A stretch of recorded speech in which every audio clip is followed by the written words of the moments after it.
Well, here I am with my 300-gallon tank, which is currently kind of being used as a semi-quarantine slash Moorish Idol tank.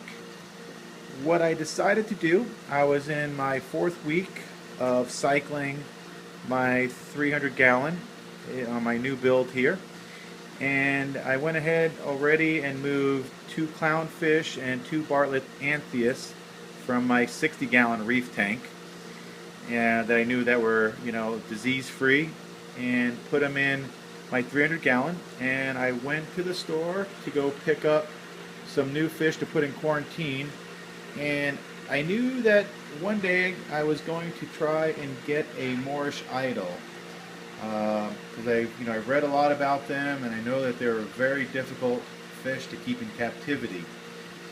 So when I went to my local store here in Scottsdale, Arizona, actually it was in Tempe, and they had gotten in this Moorish Idol that was in beautiful shape.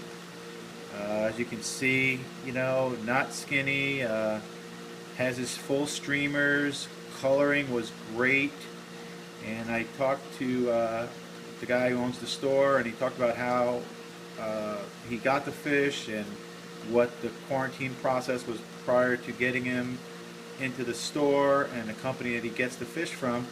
So I brought him home 3 days ago, and I decided to take a big chance. I could have thrown him into a QT tank, which would have been my 60-gallon reef tank that no longer has fish in there, which has a lot of live rock.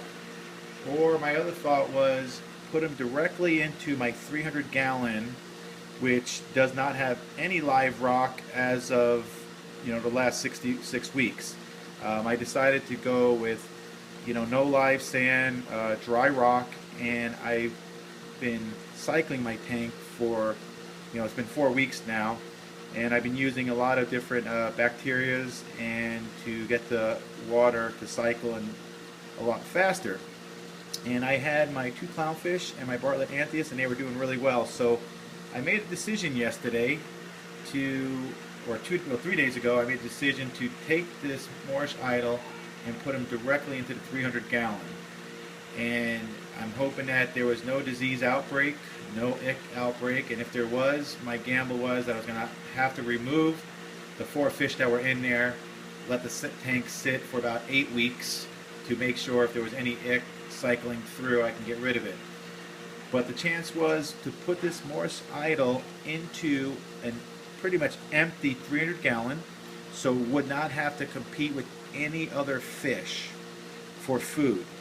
And the first 2 days, it really wasn't doing much on eating food. I was putting every type of pellet in there, soaking it in garlic, doing everything I could while doing more research.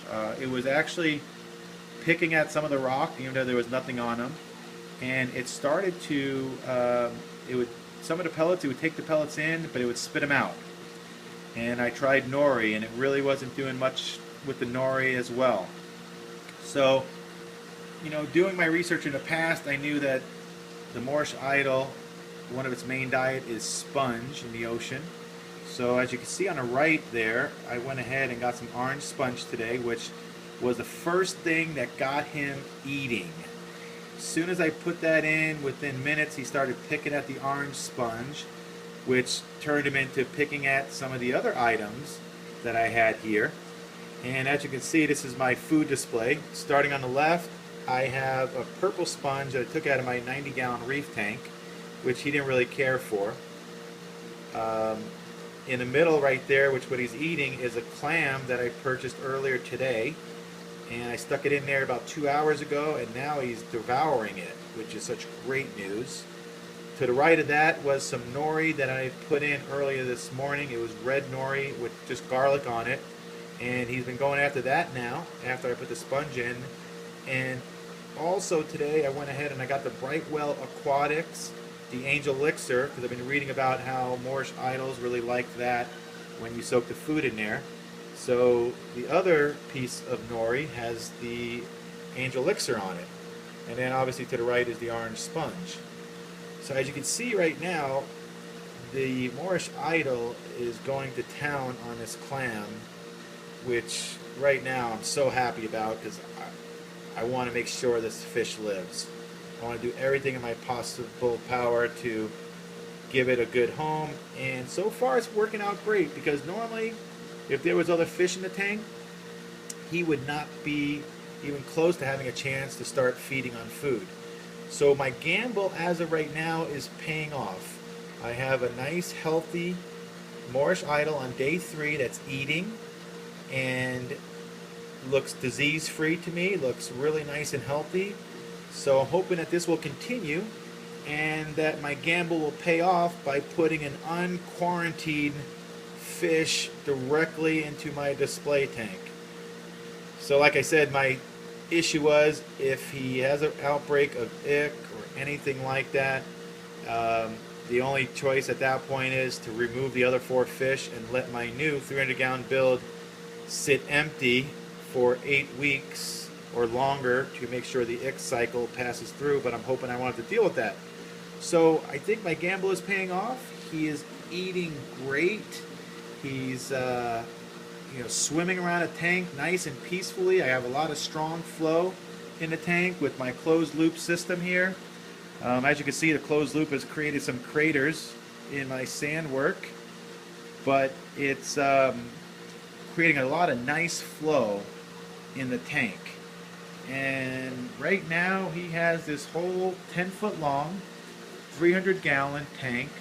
It's 2 feet tall by 2 feet deep. I have a 180-gallon sump that is out on my patio, which is basically my life support system out there, and the sump is out the door and to the right. So as of right now, I am super happy to see that he is eating and that it is working out and it's successful. And I will post another video here in a couple days to give you guys an update on how he is doing. All right, talk to you guys later. Take care.